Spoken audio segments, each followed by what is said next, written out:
Here we go, come with me. So, what's up guys? Assalamualaikum warahmatullahi wabarakatuh dan hai, nama saya Umairah Abdul Rahman. Saya berumur 20 tahun dan berasal daripada Temeluk, Pahang, Darul Mamung.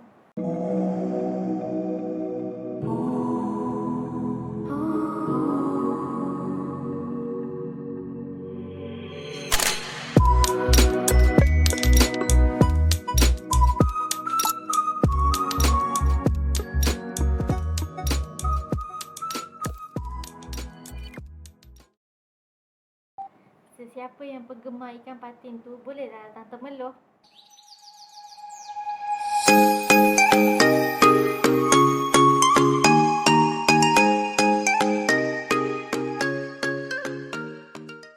Saya merupakan seorang pelajar dari University College of Yayasan Pahang, mengambil jurusan pendidikan awal kanak-kanak.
Yang pertama sekali adalah saya ingin menyatakan maksud tingkah laku.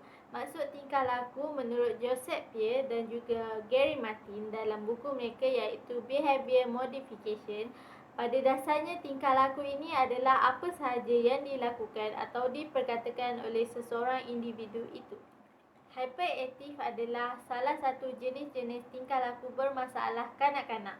Jenis-jenis tingkah laku bermasalah kanak-kanak terbahagi kepada dua, iaitu negatif dan juga positif.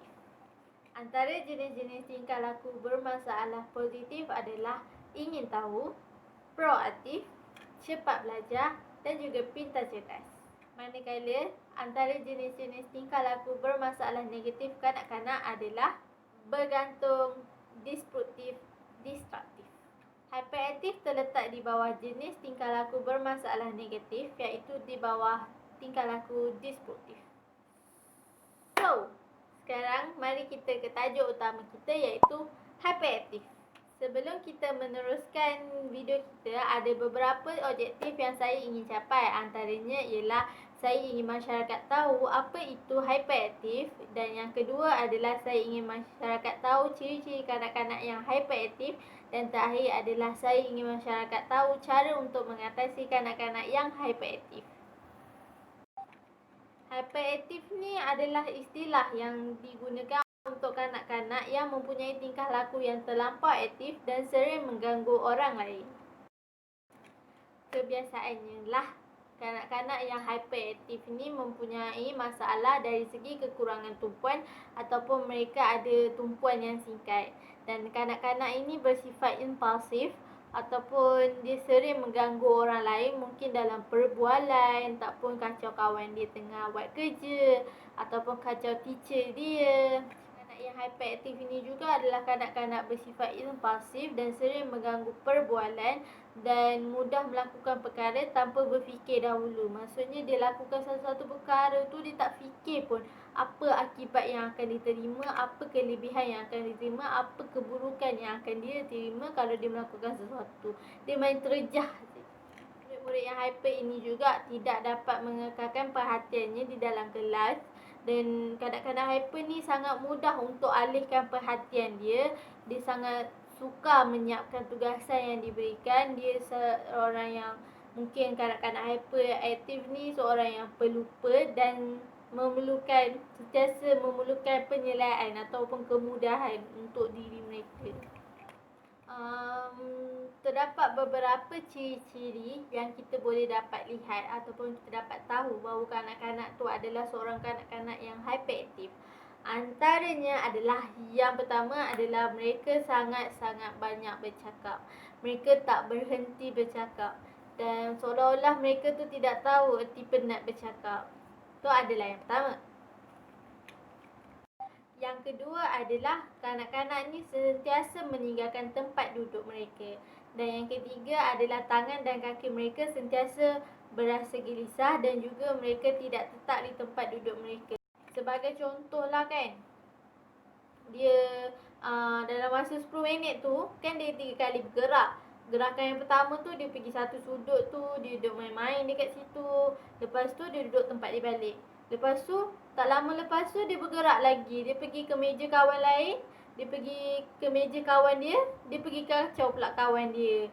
Contohlah kawan dia tengah mewarna, dia pergi kacau kawan dia mewarna. Lepas tu yang ketiga pula, gerakan yang ketiga, dia pergi kacau pula teacher. Dia pergi duk gentil lah, macam cuik-cuik teacher lah, macam tu. Yang keempat, kanak-kanak hyperaktif ni menghadapi masalah dalam bermain secara diam.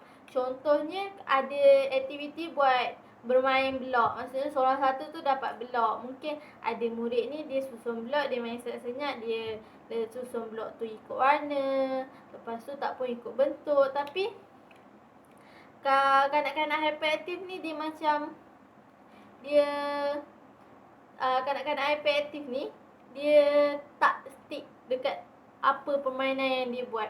Dia akan contohlah macam common lah, contohnya dia kacau kawan dia teraburkan blok tu. Dia tak reti nak duduk senyap. Tak reti nak main dengan senyap. Macam dia tak reti buat hal dia sendiri.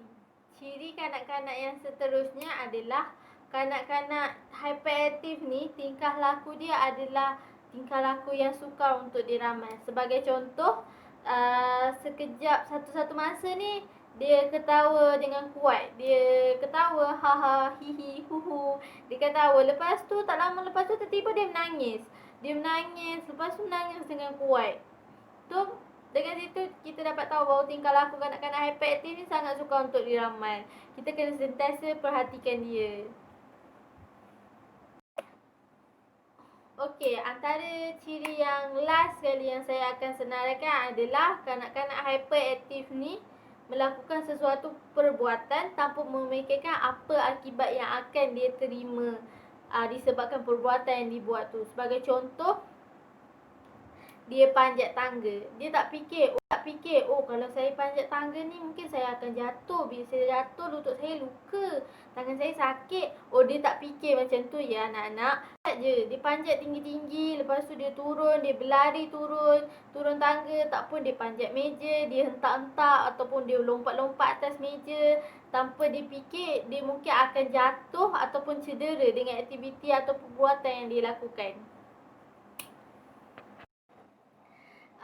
Kanak-kanak hyperaktif ni ada juga beberapa faktor yang menyebabkan kanak-kanak ni jadi hyperaktif. Yang pertama adalah faktor genetik.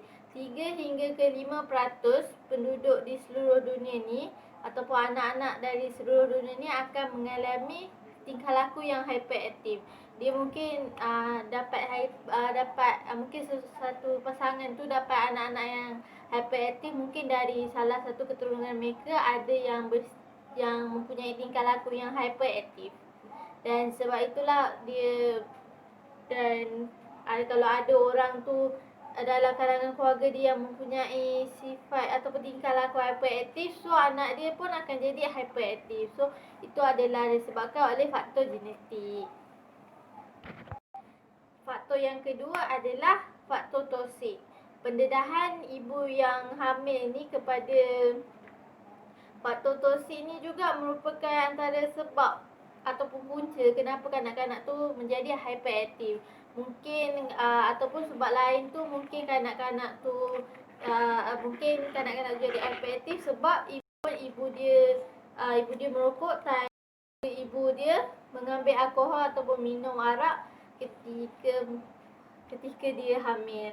Lepas tu ibu hamil ni juga masa dia mengandung tu dia terlampau banyak pendedahan kepada sinar X tu dan ia menyebabkan keluarlah ataupun lahirlah seorang anak yang mempunyai tingkah laku yang hyperaktif.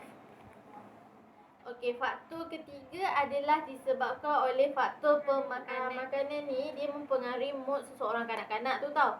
Lepas tu kalau seorang kanak-kanak tu makan makanan yang mengandungi jumlah gula yang tinggi ataupun yang amat-amat tinggi, dia dapat membuatkan sistem saraf dekat kanak-kanak tu menjadi aktif.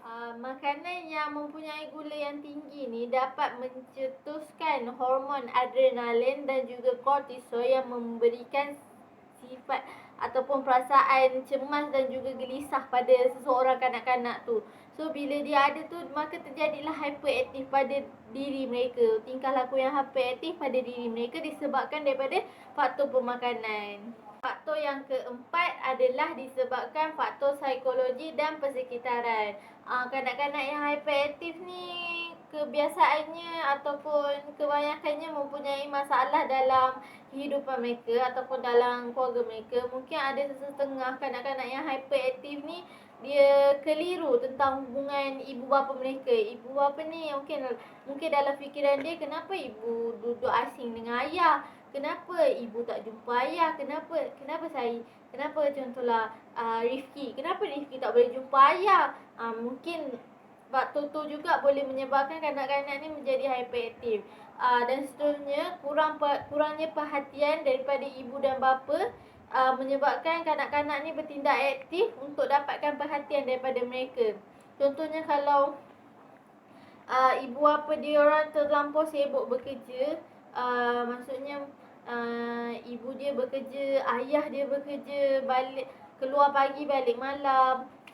Mungkin penjagaan anak tu diserahkan pada pembantu rumah, menyebabkan kanak-kanak ni kurangnya kasih sayang dan juga perhatian dalam diri mereka, dan menyebabkan diorang ni bertindak aktif, bertindak yang terlampau aktif semata-mata untuk dapatkan perhatian daripada ibu dan bapa mereka. Okey, lagi satu adalah kanak-kanak hyper ni dia tak tahu mana yang betul, mana yang salah. Dia cuma tahu dia ada kemahuan dan kemahuan tu wajib ditunaikan. Contohlah dia nak sesuatu benda tapi guru tak boleh nak tunaikan. So dia akan memberontak lah. Mungkin dia akan hentak kepala dia kat dinding ke, dia akan menangis kuat-kuat ke, dia sangat-sangat nak kemahuan tu ditunaikan. Kiranya macam wajib kemahuan ditunaikan. Okey, faktor yang terakhir yang boleh saya nyatakan adalah faktor neurologik. Okey, faktor neurologik yang seterusnya adalah kita ke arah sains sikit, iaitu kajian dalam bidang neurologi ni ada mengatakan, sampai sekarang lah dia mengatakan bahawa hyperaktif ni dipercayai terjadi akibat salah satu fungsi dekat sistem saraf otak tu, fungsi yang dinamakan sebagai neurotransmitter di otak yang bernama dopamin. Okey, dopamin ni merupakan zat aktif yang berguna untuk kita memelihara konsentrasi ataupun fokus kita dalam sesuatu perkara. Maksudnya dia jaga kita punya konsentrasi dan juga tumpuan kita. Beberapa kajian telah menunjukkan bahawa kanak-kanak hyperaktif ni mengalami gangguan aliran darah di beberapa kawasan seperti kawasan striatum, kawasan orbital prefrontal, kawasan orbital limbik, khususnya di kawasan gangguan otak kanan. Itu merupakan faktor kenapa kanak-kanak tu menjadi hyperaktif. Terdapat banyak cara yang kita boleh buat untuk mengatasi kanak-kanak yang mempunyai masalah hyperaktif. Yang pertama adalah melalui ibu bapa. Ibu bapa perlu lebih banyak bertindak daripada bercakap sebab kanak-kanak hyperaktif ni sukar untuk mendengar apa yang kita cakap ataupun apa yang ibu bapa cakap atau guru bercakap kepada dia. So, lebih banyak bertindak daripada kita bercakap dengan dia. Yang seterusnya adalah ibu bapa bolehlah bawa anak mereka untuk berjumpa dengan doktor psikologi kanak-kanak dan juga memberi kaunseling kepada kanak-kanak yang mempunyai tingkah laku hyperaktif. Hal ini supaya kanak-kanak yang bersikap ataupun yang mempunyai tingkah laku hyperaktif dapat dikawal tingkah laku mereka dan mereka dapat menumpukan perhatian terhadap proses pembelajaran mereka. Macam mana guru nak handle masalah kanak-kanak yang hyperaktif ni kat sekolah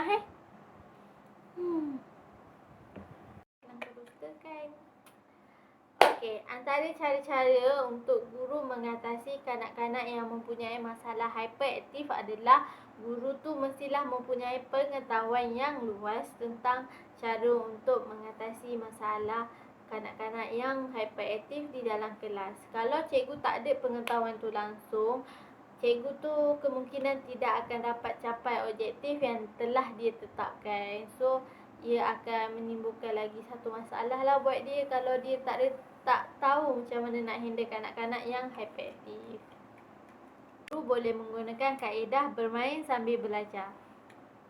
Belajar sambil bermain. Sebagai contoh, guru mengajak kanak-kanak untuk bermain teka silang kata. So, teka silang kata tu dibuat dalam bentuk yang menarik. So, kanak-kanak yang hyperaktif ni boleh join sekali. Dia boleh, guru ni macam menarik minat kanak-kanak yang hyperaktif ni untuk join sekali untuk main teka silang kata. Ini kan teknik pemudah caraan. Ikutlah cikgu nak buat. Mungkin dari segi cikgu nak buat BBM atau bahan bantu mengajar yang sangat-sangat menarik yang dapat menarik perhatian kanak-kanak yang hyperaktif ni untuk buat aktiviti ataupun buat aktiviti melalui bahan bantu mengajar yang cikgu lakukan. Yang kedua adalah susunan kelas perlulah bebas daripada menarik tumpuan dan juga perhatian, terutamanya kanak-kanak yang hyperaktif.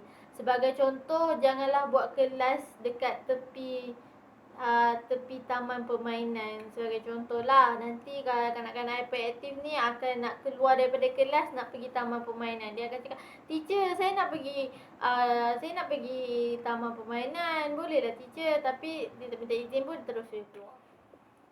Okey, yang seterusnya adalah guru mestilah menyusun pembelajaran agar pembelajaran tu menjadi lebih aktif dan memberi peluang kepada murid-murid untuk bergerak. Taklah macam cikgu tulis dekat papan putih, murid salin. So, benda tu adalah aktiviti yang membosankan lagi-lagi untuk kanak-kanak yang hyperaktif dan kemungkinan kanak-kanak tu mungkin takkan fokus 100% dekat apa yang diajar oleh guru dekat depan. So, guru perlu susun pembelajaran supaya menjadi lebih aktif dan bagi peluang untuk kanak-kanak tu bergerak dan juga explore. Sebagai contoh macam belajar sambil bermain ataupun guru boleh buat aktiviti main peranan. Contohnya berlakon. So, kanak-kanak tu akan jadi barisan pelakon dan guru akan merumuskan apa yang mereka lakukan tu di akhir pembelajaran. Guru juga perlu menetapkan peraturan yang jelas supaya kanak-kanak tu lebih berdisiplin. Bila peraturan tu tak jelas dan kanak-kanak tak faham apa peraturan yang telah ditetapkan oleh guru, kemungkinan kanak-kanak tu takkan ikut apa yang peraturan yang telah ditetapkan dan menjadikan mereka tidak berdisiplin. Kesimpulan daripada video saya ini adalah kita perlu ambil tahu tentang apa itu hyperaktif supaya kita dapat mengatasi kanak-kanak yang mempunyai hyperaktif ini. Bukanlah, okey, kanak-kanak tu ada hyperaktif, tak dia nak buat apa, malas aku nak cara, tak boleh. Kita kena belajar ataupun kita kena tahu basic macam mana nak handle kanak-kanak yang hyperaktif ni supaya dia tidak melakukan perkara-perkara yang boleh mencederakan dia ataupun boleh mendatangkan keburukan pada dia. Itu sahaja video saya untuk kali ini. Semoga ia bermanfaat dan semoga masyarakat di luar sana dapat mengetahui apa itu hyperaktif bagi kanak-kanak Dan semoga kita berjumpa lagi dalam video yang akan datang, insyaAllah. Dan don't forget to subscribe, like and also share this video to your friends. And may Allah bless you always. Dan ingat, kita jaga kita. #stay safe everyone. Bye bye. Bye guys.